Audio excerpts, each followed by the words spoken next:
Lumayan lah nambah-nambah kayak gitu Iya. kan di sana ya. Iya ya. Tapi karena, awalnya mereka suka ya, mereka Iya dan betul, anaknya dulu berangkat dari suka, situ. dan mereka mau repeat kok susah gitu loh. Akhirnya, Mereka datang dengan solusi sendiri aja, ya udah mending sekalian ya. betul betul. Ya, Jadi impact positif juga kan buat mereka mereka gitu. ya.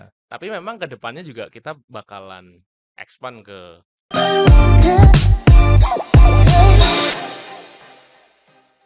Hey guys, welcome to our podcast. This is Matt, your host. Hari ini kita kedatangan orang Surabaya. Yes, the FMCG local Granville. William, thank you so much for doing thank this. you thank you, Matt. Thank you for having me.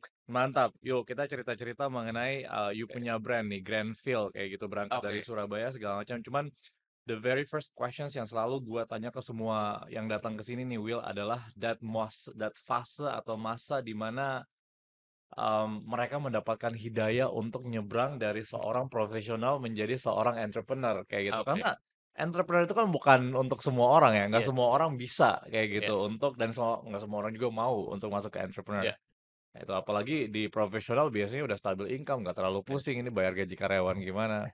You punya momen tuh pada saat itu tuh gimana sih? Coba ceritain deh. Oke, mungkin sedikit cerita background ya, Matt. Jadi, gue itu profesional, Hmm, dulu lulus kuliah pun kreatif, hmm, tapi, setelah lulus kuliah terus pernah profesional di Blibli di Jakarta, waktu itu Blibli, terus, pindah ke FMCG startup hmm. real food sebelum akhirnya membangun Granville. Nah, apa nih yang trigger-nya apa sebelum masuk ke entrepreneur? Sebenarnya, Granville ini tercipta dari passion gue di branding. Hmm. Jadi passion gue di branding Justru berangkatnya dari creative side betul, brandingnya itu ya. betul. Karena memang dari dulu kan, berkutat dengan branding kan. Hmm. Jadi berkutat dengan branding, terus pernah di Blibli, pernah bantu Real Food, terus, pengen tahu rasanya, buat produk dan gimana sih rasanya brand Hmm. do marketing and branding di produk kita sendiri. Hmm. Terus akhirnya terbentuklah Granville, yang di Hmm. mana akhirnya, keterusan karena ketagihan dengerin testimoni Orang-orang. iya, konsumen kita, karena konsumen kita kan emak-emak ya, Hmm. yang di mana, banyak positif review, testimoni yang anaknya nggak mau makan lah, sakit lah, apa, dan lain-lain. Jadi senang rasanya punya impact yang lumayan besar, akhirnya keterusan untuk membuat lebih besar lebih besar, dan lebih besar Itu lagi. tahun berapa sih pas mulai? 2019. 2019. Jadi kayak Iya bener-bener sebelum pandemik banget ya. iya, pas banget momentumnya tuh. Karena di akhir 2019 sebenarnya Tapi justru pandemik dulu mungkin ngebantuin kalian gak sih yes, justru ya? karena kita kan, penetrasi awal kan online ya. Online. Jadi dan kita tahu waktu Covid datang, online kan naik ya. Nah itu mungkin momentum kita juga pas ya, waktu itu ya. Jadi Got it. Nah ini Granville itu kan memang lo ciptain untuk nge-solving moms punya problem lah untuk ya anak-anaknya dia gak sih ya kayak gitu. Tapi lo kan bukan mom satu, terus lo ya, udah punya anak belum sih? belum belum. Nah, 2019 ya belum punya anak Gitu. juga kayak gitu lah. Oke. Mmm, itu susah nggak sih kayak berusaha untuk, membawa relevansi ke lu punya diri sendiri kayak gitu, apa yang harus dilakuin sih? Kayak karena gue ngerti ya lo anak marketing, anak kreatif kayak Iya, gitu, cuman kan berarti lo harus ada effort lebih untuk mengerti gimana di nih, depannya ya. gitu kan. Oke. Jadi, awalnya Granville ini fokusnya nggak ke moms sebenarnya. Hmm, Fokusnya general, tapi di tahun 2019 itu kan rata-rata circle gue, terus, cici gue, itu hmm, pada punya anak tuh, oh, circle-circle itu tuh. heeh, Nah, terus, dan masalah yang dihadapi itu selalu sama biasanya. hmm, Anaknya ada fase-fase GTM, gerakan tutup mulut, nggak mau mmm, makan lah, mhm, terus, malnutrisi dan lain-lain. hmm, Makanya setelah itu, kita melihat ada peluang di sana tuh. Akhirnya yuk kita shifting, kita hmm, reformulasi, kita memang buat yang senatural mungkin dan kita itu komitmen untuk nggak menggunakan MSG lah, mhm, terus, pengawet, pewarna, ingredients-ingredients yang memang nggak diperlukan oleh tubuh sebenarnya. hmm, Bukannya jahat ya, tapi nggak iya iya, diperlukan oleh tubuh. Jadi awalnya dari sana, terus akhirnya kita, tes di pasar dan memang beberapa kali trial trial trial sampai memang, produk kita bisa diterima sama anak-anak ini. Akhirnya baru kita fully shifting ke Anak dan kids moms. friendly food brand. Luar biasa. Lu punya co-founder nggak sih atau lu sendirian? Nggak, gue sendirian, solo founder.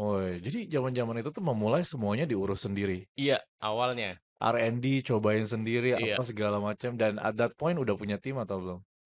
Ada, tapi adik gue yang bantu di production sama ada satu tim lah waktu itu. Ya, gimana sih susahnya untuk kayak membuat sebuah brand yang at this scale berangkat dari ini kan kita lagi ngomongin tadi sempat touch base a bit ya. Mmm, Em, Gimana caranya kita ngedecentralizing kreatif heeh, ekonomi di luar Jabodetabek kayak gitu. Gue selalu mempertanyakan, bukan mempertanyakan, gue selalu kayak bilang hal yang sama karena gue kayak ngerasa sebenarnya tuh ini adalah momen yang pas dengan adanya online. Orang-orang daerah tuh juga bisa yes, bikin brand yang bagus-bagus. Grandville salah satu iya. contohnya kayak gitu dari Surabaya. Sebenarnya tantangan yang paling besar apa sih pada saat ngebikin itu? Tantangannya mungkin karena gue ada privilege ya, sebelumnya bekerja di e-commerce, salah satunya Blibli, dan, pernah di FMCG juga, knowledge itu yang gue taruh di Grandville sebenarnya. Hmm. Yang di mana kan waktu tahun 2000 gue di Blibli itu 2014, Hmm. yang di mana itu kan masih awam kan, Hmm. online ini, e-commerce online itu masih Masih awal banget itu. awal banget dan secara infrastruktur kan juga nggak kuat Hmm. waktu itu. Hmm. Jadi, eee, udah punya knowledge-nya, akhirnya kita terapkan di Grandville. Awalnya yang susah kalau gue itu adalah masalah scale up di production-nya. Hmm. Karena, kita tahu online kan fluktuatif ya, Hmm. Betul, apalagi Covid dan benar. lain-lain. Jadi, secara forecasting, terus kita gimana kita ngembangin, production line kita, challenges-nya itu gue Oke, banyak di seru sih. operation. Dibanding marketing dan branding ya, Benar. karena background gue di sana. Jadi struggle gue itu di operation lah, lebih Hmm. banyak di operation. Iya, tapi akhirnya you manage to do that. Tapi sampai sekarang produksinya masih di sana dong, Ya, kita ada 2 manufacture. Jadi manufacturer. mereka bareng-bareng scale with you guys punya scale juga lah, Iya, bareng-bareng kayak gitu. Terus sekarang kalau misalnya you look back ya, di memulai Grandville kayak gitu di 2019, yang pertama sempat nyesel nggak sih untuk masuk ke area kategori this FMCG kayak gitu? Kayak I understand you come from real food sebelumnya, jadi kayak iya, mungkin that echoing enough kayak gitu ya. Cuman biasanya itu kan sisi menjadi seorang founder adalah ketika kita udah mulai coba berusaha fokus ke satu kategori, terus hingar-bingar, wah beauty semua orang bikin beauty nih, iya, wah semua orang bikin fashion nih, apakah gue salah kategori oke, nih gitu ya. oke. Lo kayak ngerasa ada sempat kayak gitu gak sih? Sempet ya, sempet waktu mungkin tahun 2022 awal itu kan, eee, s skincare ya, Bener. skincare dan beauty itu lagi hot-hotnya kan, Hmm, luar biasa hot-hotnya. Di awal 2021 itu sebenarnya kepikiran untuk kita kembangin ke sana. sana sebenarnya. Hmm. Tapi akhirnya menghitung kan kita, gue menghitung opportunity cost yang hilang dari gue fokus Fokus di di sini. sini, dibandingin gue masuk industri baru yang, perlu investment barulah, effort baru, menyita pikiran, waktu, dan lain-lain. Akhirnya kita tetepin fokus di Grandville. Tapi Dan ada, cobaan itu ada. tapi sekarang nggak menyesal dong untuk Nggak kayak gitu. menyesal, nggak menyesal. Iya, iya, iya. No, very interesting sih. Karena kayak gue kayak ngerasa bahwa, apalagi maksud gue ya, lo masih muda banget ya, kayak gitu. Karena kan kayak gini ya, biasanya tuh the FMCG business, gimana ya, konotasi atau image-nya tuh is a very conventional, boring Iya, business. Ngerti iya, nggak sih? Beda sama the new kategori yes, beauty, skincare, semua iya. orang bikin, apa namanya, men personal care Grooming, loh, iya, trendy nih, segala macam sih, kayak gitu kan. Tapi dan apalagi ini yang tadi gue bilang mom sama kids, iya, sesuatu yang kayak mungkin bukan lo punya area yang ini loh, maksudnya lo you relying on sama cici you dan segala mhm, macamnya.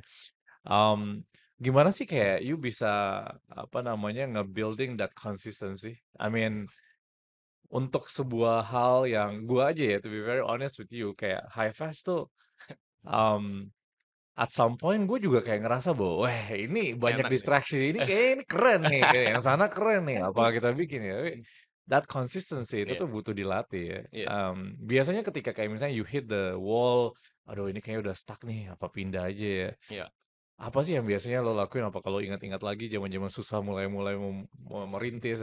Eee, Kalau gue sih yang membuat gue tetap bertahan itu impact tadi ya, Mas. Yang pertama Testimonial, impact, testimonial, itu tuh nagih banget. Gue sampai tahun 2022, 2023 pun gue tuh masih cekin testimoninya mereka, hmm, bales komplain di customer service dan lain-lain, itu masih gue lakukan karena, itu tuh jadi semangat buat gue untuk tetap di sini dan konsisten. hmm, Entah itu bad review, entah itu, good review, testimoni, gimana kita bisa berimpact, itu jadi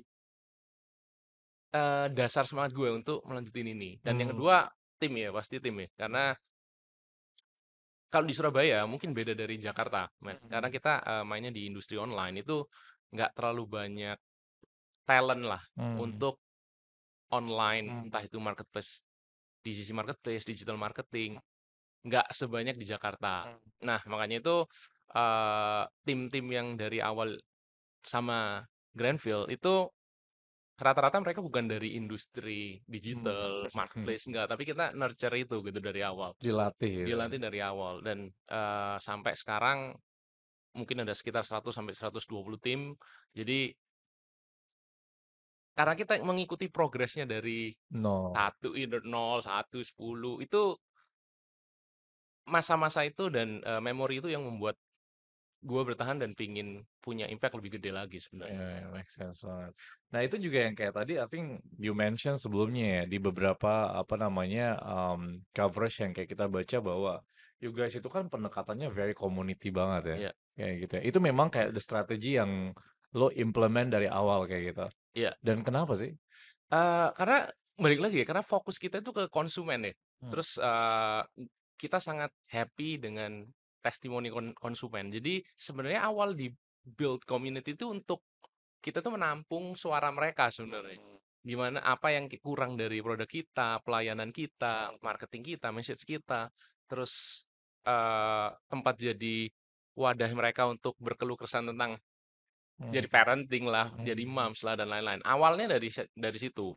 Memang kita kelola, kita seneng ngobrol dengan mereka, kita seneng denger insight dari mereka, sampai akhirnya, keterusan tuh. Hmm. Akhirnya oke, berarti memang cara mainnya harus kayak gini nih. Sebenarnya itu, nggak direncanakan sebenarnya. Tapi karena, kita happy aja, itu kan jadi semangat kita kan, Iya, iya. testimoni mereka kita create dan, oh ternyata itu works loh. Akhirnya kita scale up lah itu. And then muncullah itu terms momfeel itu ya, itu Iya, kan you punya community ini. iya. Ya, ya, oke, oke. Tapi awalnya dari sana, kita nggak bener-bener merancang, wah kita harus punya enggak gitu. Kita, gue nggak punya pengetahuan sejauh itu dulu. Tapi, learn by doing. Oke. Coba lo cerita sendiri dong, sedikit dong, a bit like mengenai you punya lo punya kategori ini ya. Iya. Karena yang biasa duduk di tempat lo situ tuh biasanya adalah orang-orang yang punya brand kosmetik atau brand personal care Iya, atau like brand fashion dan lain-lain. Ini oke. kayaknya I think one of the very first yang kita FMCG ya, selain kemarin Iya, Lemonilo Mas. juga kayak gitu ada di sini. Maybe like lo cerita dong on that like sectors di kenapa sih yang bikin lo masuk ke bukan kenapa yang the potentials of like Mhm, this kategori itu kayak gimana sih dan what's next for Granville? Apakah lo pengen berambisi lo you think like bisa sampai the IPO kayak gitu, iya. ngebawa this industry atau what is like the next for Granville? Oke. Jadi sebelumnya waktu kita masuk ke sini, kan produk pertama kita abon nih. Hmm. Karena memang kita mau jadi solusi kan untuk moms Hmm. yang punya anak usia 0 sampai 12 tahun. 0 sampai 12 0 sampai 12 tahun. 12 tahun 12 bulan. 12 tahun, Oh ya? 12 tahun. Oh. Nah, jadi, awalnya kita dari abon, kategori makanan pendamping, Hmm. terus akhirnya kita research lagi nih, apa yang kira-kira dibutuhkan oleh anak-anak usia segitu. Nah, makanya kita masuk ke produk kedua kita itu popcorn, snack. Popcorn. Iya, Oh. popcorn. Jadi, snack untuk preteen ya, usia Hmm. 8 sampai 13 tahun. Terus, kita kulik lagi kategori ketiga kita itu seasoning. Jadi untuk anak-anak empasi usia 6 bulan sampai 1 atau 2 tahun. Terus, semuanya tuh rata-rata insight dari Momfills juga. dari community yang kita build. Iya, enak Apa sih banget itu ya, butuhnya? apa yang Iya, dibutuhin gitu apa ya. nih butuhnya, masalahnya apa, dan lain-lain. Terus, yang terakhir yang, Nori, itu lahir karena insight dari Mumfields juga. Karena masalah mungkin dulu kan GTM ya, nggak mau makan sama sekali anaknya. Nah, ketika kita develop abon dan anaknya suka, ketika anaknya makan, yang dimakan cuma abonnya doang, nasinya nggak. Nah, Digadoin ya. digadoin doang. Akhirnya masalah baru kan ini, oke, jadi padahal kan anak-anak juga butuh Iya, karbohidrat iya. di dalam nasi kan. Jadi akhirnya kita develop apa ya, produk yang memang bisa membuat karbohidrat ini enak untuk dikonsumsi dan enjoy untuk dikonsumsi anak-anak. Akhirnya kita keluarin Nori ini. Jadi Mmm. memang, hadir dari masalah itu, karbohidrat yang anak-anak itu susah makan karbohidrat. Akhirnya kita buat, produk yang memang bisa dicampurin di karbohidrat dan makannya jadi enjoy aja Jadi anak-anak enak ya gitu. kalau udah kayak punya community ya kayak nggak perlu bayar konsultan dan nggak perlu bayar researcher lagi buat FGD segala macam, you have the community untuk ngelakuin itu gitu, Iya, heeh. iya, tapi memang, at some point ya, community itu nggak bisa mewakilin seluruh Indonesia ya, audiens kita ya. ya, Itu ada plus minusnya lah. oke oke. Jadi memang, Jadi semua feedback yang masuk dari community ya you filter, do a iya, bit of research iya, jugalah, iya, kayak gitu ya. dan yang memang kita kapasitasnya di mana, kita mau ke arah mana, itu yang akan kita bangun. Hmm. Nah, Pernah kepikiran untuk kayak ngebawa Grandville outside Indonesia nggak sih? iya. Nah, itu, lumayan menarik insight-nya. Jadi, kita kan nggak pernah merencanakan itu keluar sebenarnya, sebelumnya ya. Hmm. Tapi, setelah kita tuh punya banyak resellers kan yang menjual produk kita. Nah, banyak resellers kita itu nggak di Indonesia. Oh ya? Contohnya di Malaysia, di Hmm. Hong Kong, di Taiwan, yang di mana dia itu TKI di sana dan cari produk Indonesia itu susah. Jadi, dari masalah itu akhirnya mereka jadi resellers kita di Oh. sana. Karena produk kita kan susah kan dari sana, Benar. contohnya kayak di Malaysia deh. Malaysia itu kan banyak orang Hmm. Indonesia yang di sana juga yang Ya, bekerja kan. ya, ya. Nah, akhirnya, ini bisa dibeli mana, beli di mana, karena kita produk food, itu agak susah untuk cross border. Hmm. Jadi makanya mereka punya inisiatif untuk, "Oke, berarti gue jadi resellers untuk komunitas orang Indonesia di negara-negara gitu." Sekalian lumayan lah nambah-nambah kayak gitu Iya, kan di sana ya. Iya ya. tapi karena, awalnya mereka suka ya, Iya mereka dan betul, anaknya dulu berangkat dari suka, situ. dan mereka mau repeat kok susah gitu loh. Akhirnya, Mereka datang dengan solusi sendiri aja, ya udah mending sekalian ya. betul, betul. Ya, Jadi impact positif juga kan buat mereka mereka gitu. ya. Tapi memang ke depannya juga kita bakalan expand ke internasional, Mas. Itu mimpi gue lah, Sade. supaya bisa Mimpinya membanggakan Indonesia. jadi in paralel nge-conquer Indonesia area semua dari Sabang Yes. sampai Merauke masuk juga dong ke yang Ya dong, luar. itu yang pertama dong itu. Iya. Itu Tapi sekarang berarti fase yang pengen lagi difokusin atas 2025 lah untuk mhm, apa namanya nge-conquer Indonesia dulu lah. Karena iya, kayaknya Sabang sampai Merauke Merauke. belum lah. Belum, kalau, makanya itu misi dan visi gue di 2025 itu kita mendekatkan diri dengan Mumfields. Mungkin banyak testimoni yang masuk mungkin di Papua atau di Maluku itu Masih yang susah. kesusahan untuk, bisa transaksi produk kita. Makanya, kita tahu online bisa tuh, tapi masalahnya bukan hanya, bisa didapatkan atau enggak, tapi harga ongkirnya yang Betul, pertama. betul. Terus lama waktunya, Nyampe ya, ya. karena kita kirim ke Papua itu bisa 1,5 bulan kayak gitu. Di mana pertama pingin banget, 1,5 bulan udah nggak pingin, udah hype-nya udah nggak ada. Udah Iya, udah lewat udah ya. lewat. Makanya, misi gue itu bisa mendekatkan diri ke semua konsumen atau Mumfields di Indonesia dari Sabang sampai Merauke. Entah Ya, itu dari channel apapun ya. Jadi mereka mau jadi alternatif mereka untuk bertransaksi itu lebih banyak lah. got it. Let's touch a bit on you punya leadership style, Oke, Will ya. Jadi sekarang dengan 120-an orang yang iya. 120-an orang yang you punya itu tuh di bawah ada manager level, head level, gimana sih kayak Mhm. lo berusaha untuk kayak apa ya, memastikan you punya ambitions, you punya that passion untuk Granville, that compassion for Momfil kayak gitu bisa sampai Betul, Bro. buat semua tim sih? Ada nggak sih kayak gimana sih leadership style seorang Will? Oke, eee, kalau gue tuh mungkin di tengah-tengah ya, karena pengalaman gue dulu tuh pernah bekerja, beberapa kali pengalaman gue pernah dapat bos yang mungkin sangat demokratis. Hmm. Dan gue lihat positif dan negatifnya apa tuh. Terus di satu sisi gue tuh pernah bekerja yang sangat otoriter, sangat-sangat Hmm. bersih, dan itu banyak positifnya juga. Hmm. Makanya gue berusaha Membalance. menyerap iya, apa yang baik dari demokratis dan apa yang baik dari otoriter. Gue temuin di tengah nih supaya Hmm. balance. Jadi itu mungkin leadership style gue ya. Hmm. Terus kalau, gimana nurunin ke bawah, kalau di Granville itu, kita itu nggak terlalu care terhadap posisi sebenarnya. Hmm. Kita nggak terlalu care terhadap manajer, GM, dan lain-lain. Dan saat ini gue tuh cuman punya 2 manajer, yang levelnya manajerial ya. Hmm. Yang lainnya tuh Bawa lu di langsung gitu supervisor. Iya, maksudnya. yang bawahnya tuh supervisor. Karena kita nggak melihat itu sepenting itu sebenarnya. Hmm. Karena, budaya yang gua berusaha tanamkan di Granville itu nggak ada senior dan junior.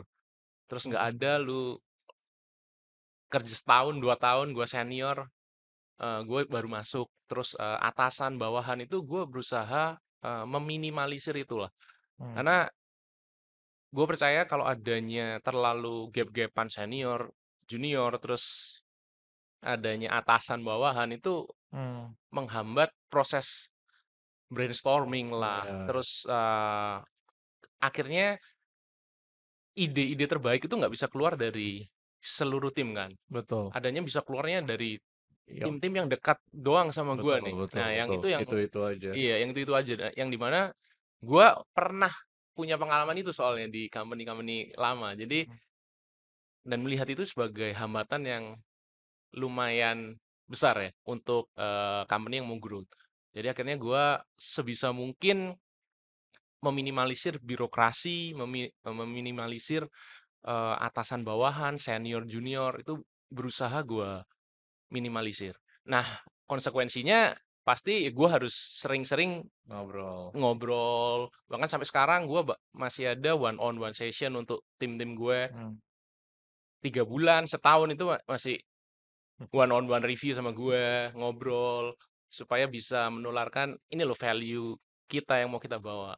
Jadi ya itu harga yang harus dibayar lah sebagai Hmm. seorang leader yang memang mau Maunya menerapkan menerapkan hal ya itu. menerapkan hal itu. Ya, menarik. Lo udah jalanin bisnis 5 tahun berarti ini lo. Yes, 5 tahun plus lah. 5 tahun. Lo kalau nggak ngejalanin Grandfield hari ini, kira-kira kayak ini out of lo punya imagination saja ya, lo bakal ngapain sih? Atau brand apa sih yang bakal lo bikin? Kayak misalnya if Oke, Grandfield is not Grandfield today. oke. Atau mungkin lo, I don't know lah, punya bengkel kayak, bikin apa kayak gitu.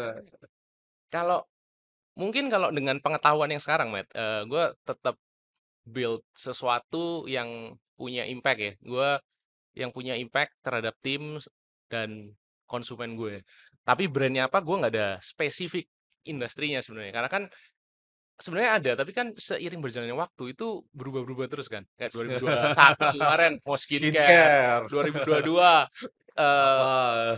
ada fashion misalnya, selalu ada keinginan itu kan. Jadi gue nggak punya spesifik industri yang pengen gue masukin, tapi yang penting kita punya impact terhadap tim yang kita punya dan konsumen yang kita layanin. Hmm. Entah itu agency mungkin Iya, iya, iya. Ya, karena passionnya kreatif di yes marketing gitu. gitu. Ya, ya, benar, benar. Tapi, profesional pun juga menurut gua bukan, sisi yang buruk juga ya. Iya, Karena enggak, of course. dan menurut gua nggak semua orang tuh harus jadi entrepreneur menurut gua. Karena Betul. gua berada di 2 sisi nih ya. Gua pernah di profesional dan gua pernah Di mungkin lu entrepreneur. rasain juga kan karena di Iya. proses Gue selalu bilang bahwa satu entrepreneurship itu tuh not for everyone ya, gitu ya. Dan setuju. nggak ada yang salah dengan menjadi Yes, seorang profesional ya, saja. Sama halnya dengan ketika you motong lagi ya di entrepreneurship kayak gitu ya.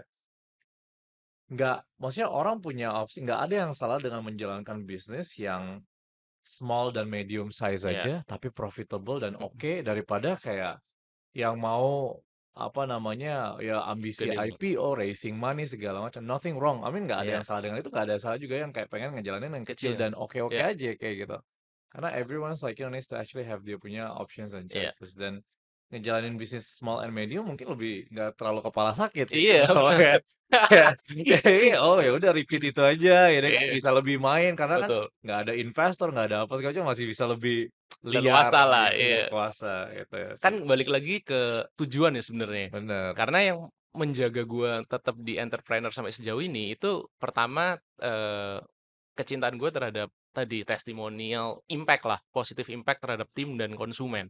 Karena kalau gua punya tujuan yang salah terhadap entrepreneurship, contohnya uang gitu ya, mungkin di tahun ke-1 gua udah nggak tersedia nih, karena nggak ada duitnya tuh, awal-awal kan gitu. Iya, awal-awal kan kering terus itu ya. Iya, dan di mana effort yang kita harus keluarkan itu 24 jam sehari, Heeh. selama 1 minggu nggak Terus kalau dibedain dengan, "Oh, gaji gue pas dulu profitable iya, kok aduh jauh kayak gitu loh. gini ya?" Dan nggak ada, istilahnya nggak ada stabilitas kan di sana. Betul. Dan kita nggak tahu ini tujuannya kemana nih arahnya nih. Iya, Yang bener. gue lakuin bener nggak nih kayak Iya gitu-gitu kan. iya iya. Penuh ketidakpastian lah dalam entrepreneur. Jadi menurut gue entrepreneur itu bukan pekerjaan tapi masalah mental sih. Iya Gimana kita handle naiknya gimana, nggak tetap stay grounded terus di saat kita turun pun kita harus gimana iya. hadapinnya dan lain-lain. That's true. Dari 5 tahun lo jalanin Grandville, apa sih sisi yang paling membanggakan buat lo? Di Mmm, momen apa sih? Apakah I don't know apa gitu, kayak mungkin ada yang mom telepon lo menangis-nangis, "Oh Kak, terima kasih banget nih, anak gue nggak jadi JTM tadi." iya. Momen mana sih? Kalau momen, mungkin ada 2 POV yang gue paling bangga, dan itu yang membuat gue bertahan dan bisa sampai sejauh ini. Yang pertama itu momen ketika ada tim gue sebenarnya. Tim gue itu yang, ya secara background nggak cuman SMA, tapi di mana dia punya kemauan untuk dengan budaya yang kita terapkan di Granville, dia punya kemauan untuk belajar, dia punya kemampuan, keinginan untuk Mhm. nggak di situ-situ aja, sampai akhirnya sejauh ini dia jadi salah satu, tim yang posisinya di atas lah, Mmm, dengan skill set yang lumayan lengkap di industri yang tergolong baru ya. iya iya iya. Nah, akhirnya itu yang pertama. Jadi akhirnya gue itu punya keinginan untuk, wah, karena kenapa kok gue bangga, mungkin bagi banyak orang ya itu biasa aja ya, Iya tapi karena iya background gue, mungkin gue udah iya pernah share ke lu juga kan, iya gue lahir dari keluarga yang ekonominya itu kurang banget. iya iya iya. Jadi, gue merasa nggak banyak kesempatan diberikan sama orang-orang yang kayak kita dulu gitu. Dan gue I agree, ngikutin cerita lu I agree. juga dan Iya di sisi yang sama kan. Jadi itu yang, eee, nggak banyak kesempatan yang diberikan ke orang-orang yang kayak kita. Jadi gue mau jadi kesempatan buat orang-orang yang kayak gue dulu gitu. betul, making impact ya. Iya, Gue making impact. I can really relate that. Jadi gue cerita sedikit kali ya. Jadi ada Iya, dulu tim gue tapi dia udah resign I think 3 bulan yang lalu ya. oke. So gue pertama kali ketemu sama dia atau tahu dia adalah dari dia punya tweet. Dia pernah nge-tweet, Oh, oke. nih orang nih, tim gue, dia nge-tweet, tweetnya dia tuh waktu itu adalah dia cuma punya uang untuk 2 hari makan. Oke. Terus, akhirnya I reply dia punya tweet, dia bilang Mmm, bahwa, "You DM gue deh," dan segala macam segala macam. Jadi dia DM, terus gue langsung konekin dia ke gue punya tim ops, dulu mmm, tuh si Tinton, kayak gitu. Tinton, akhirnya dia gabung sama gue sebagai customer service oh, admin oke. dari awal banget dan she stay here for 3 years.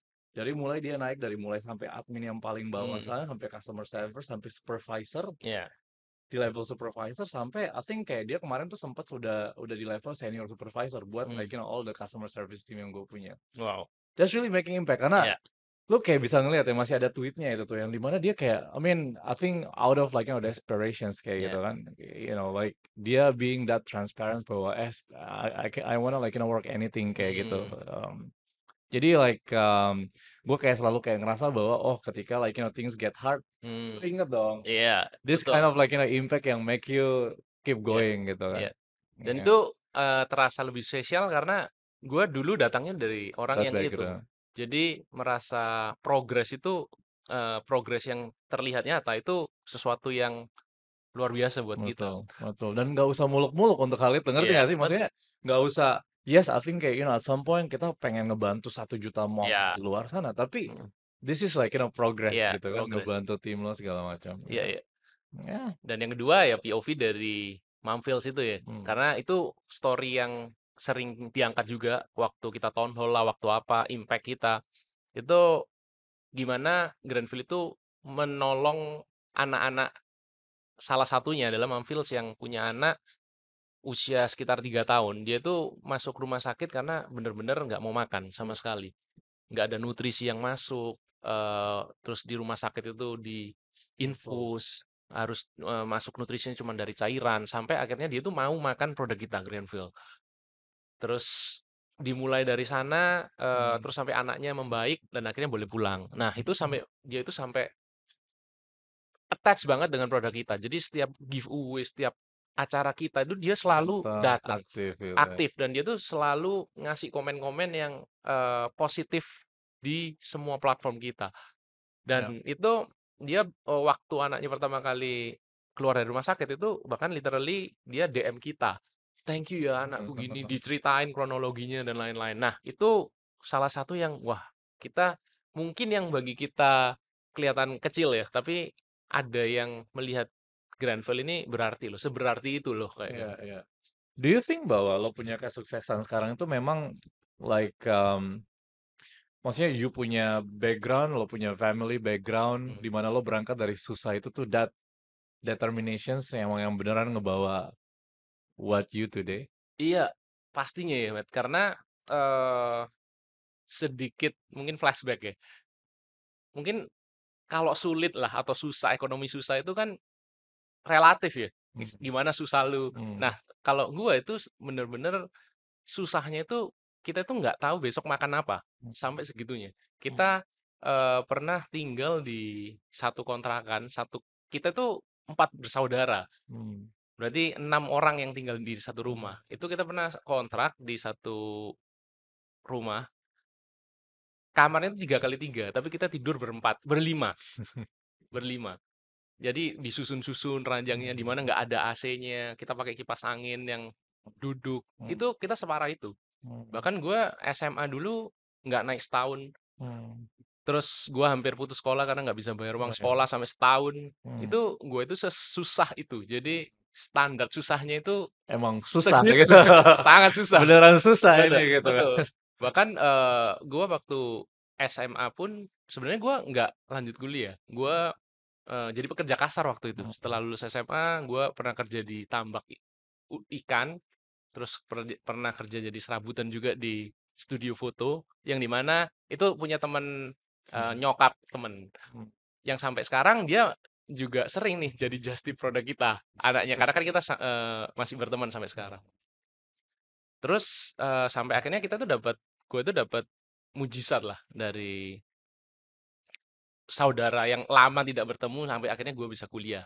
Dan akhirnya itu yang, merubah cara gue memandang dunia lah. mmm, Karena, menurut gue bedanya yang kuliah dan nggak kuliah itu cuman dalam itu sih, knowledge dan circle cara dia memandang dunia sih. bener, Sebenarnya kan kalau akademisnya juga nggak ya kepakai itu-itu juga aja. gitu kan ya, nggak terlalu kepakai lah gitu loh. Eee, Tapi karena gue ada di 2 sisi itu, gue jadi merasa, oh ternyata yang paling signifikan itu gimana cara memandang dunia itu beda loh. mmm, Kalau yang dulu itu, kalau determinasi pasti, Matt. Karena dulu itu gue dari SMA itu gue harus dipaksa muter otak untuk gimana gue bisa bisa makan, makan. iya. Gimana dulu gue hobi nge-game, jadi gimana gue bisa nge-game nih.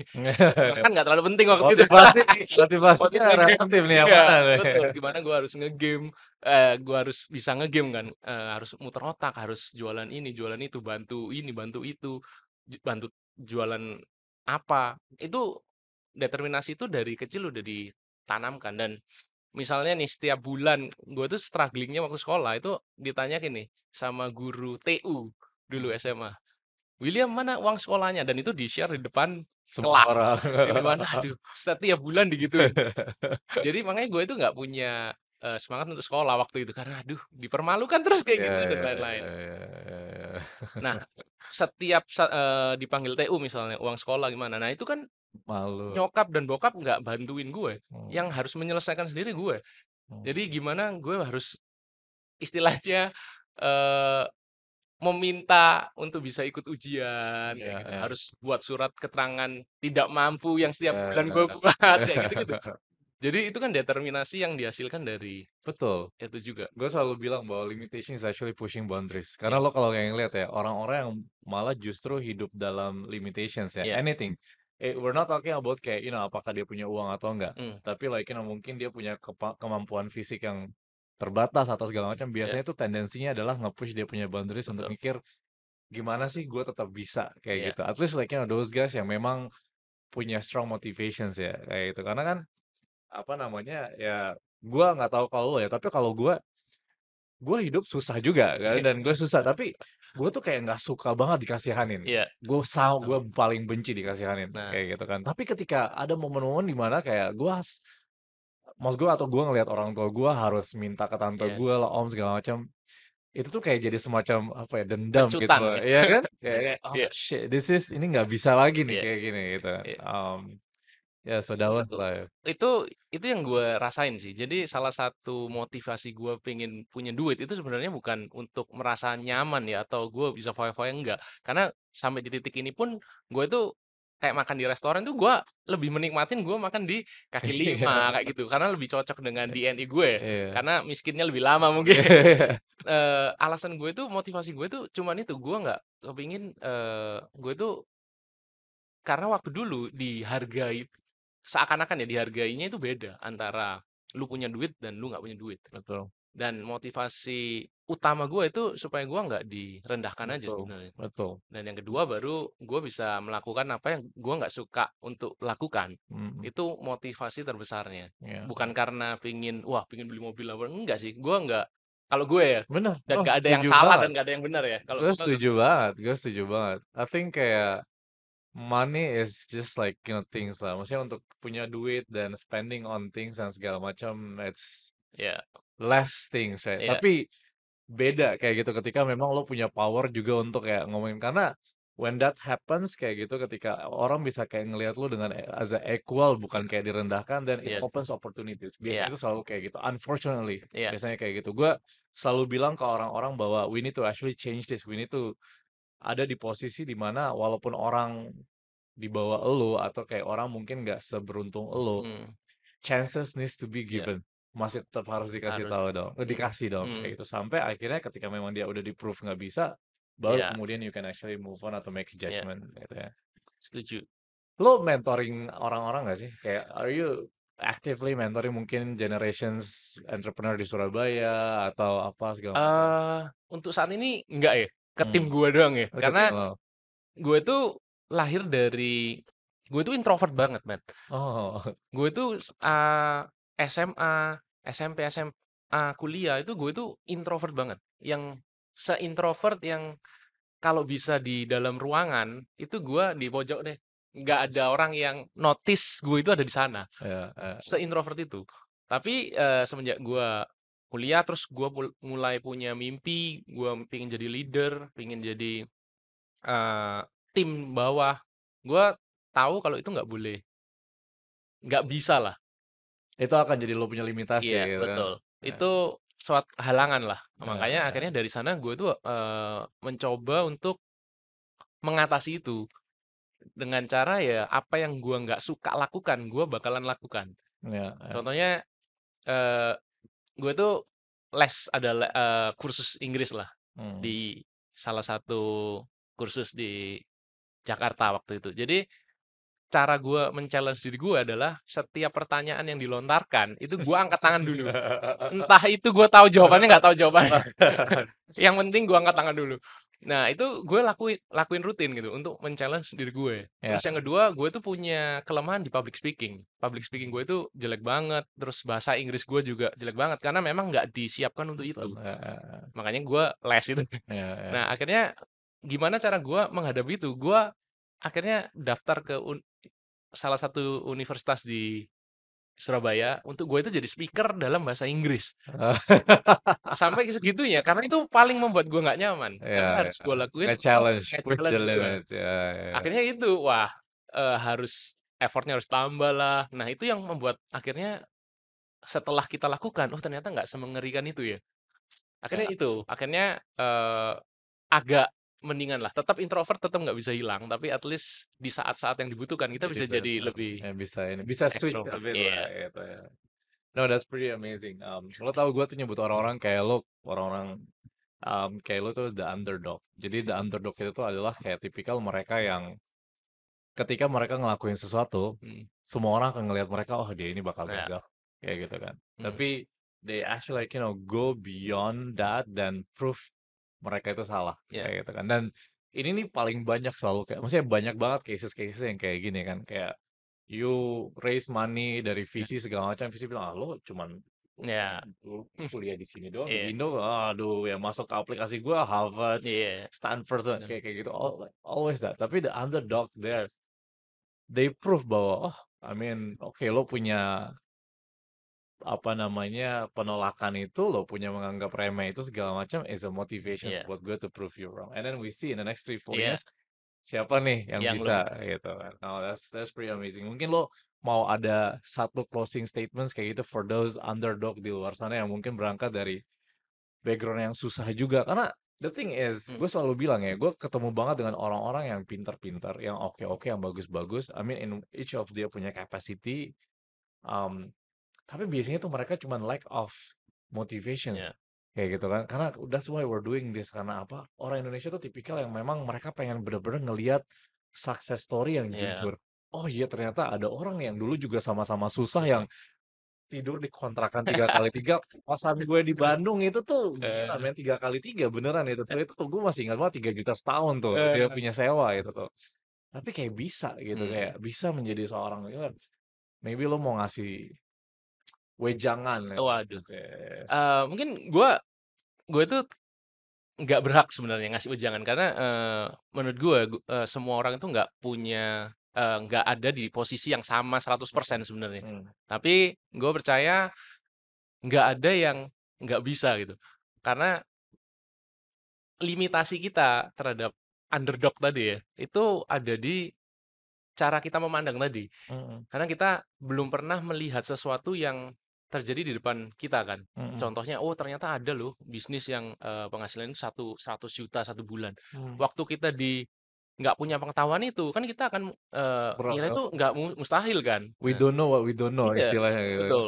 Eee, nah kalau misalnya kita udah pernah punya teman yang punya bisnis itu, kan kita jadi, "Oh bisa ya ternyata." Mm, Nah mungkin gap-nya itu ada di sana doang. mm, Makanya, cara kita untuk at least memperkecil gap knowledge mm, kesenjangan sosial itu dari knowledge yang kita punya. mm. At least perbanyak sekarang kan sumber Banyak informasi kan banyak banget banget kan, ya. yang free lah, Ya. podcast lah, YouTube dan lain-lain. Ya at least awal-awal ya harus mengejar knowledge-nya ini dulu, supaya knowledge yang kita punya itu sama dengan knowledge yang dipunyain yang Orang nggak underdog itu. betul. Setuju, Yang di setuju mana banget. setelah itu, ya kembali lagi hard work yang menentukan, terus konsistensi dan Betul, lain-lain.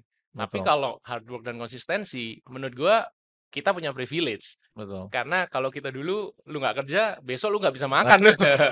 Kan beda Emang kalau udah ada kayak gitu iya, mentalnya soalnya mentalnya. kan, gitu. Kalau dari sisi satunya kan mereka, ya udahlah 1 hari doang, besok masih bisa makan, bulan depan masih bisa makan. Kalau kita kan enggak, Iya. kita terbiasa mikir, "Waduh besok makan apa ya? Hari ini harus kerja apa ya?" Jadi Kayak gitu kan. iya benar, jadi habit sampai sekarang kayak, Betul. wah ini gue harus raise this, maksudnya gue harus kayak bener-bener mencapai, memikirkan bener-bener gitu. Iya. Itu, jadi kita nggak boleh kecil hati dan melihat underdog itu sebagai unprivileged ya. Justru itu privilege ketika kita menggunakan itu dengan tepat menurut gue. Betul. No, setuju banget. I think that's like, pretty amazing closing statements for today. Thank you so much. Thank you, Will, for sharing. Thank you Matt, Good thank you luck, for bro, having and me. feel for next, things. We're gonna come back next week with the more and more inspiring brand founders. See ya.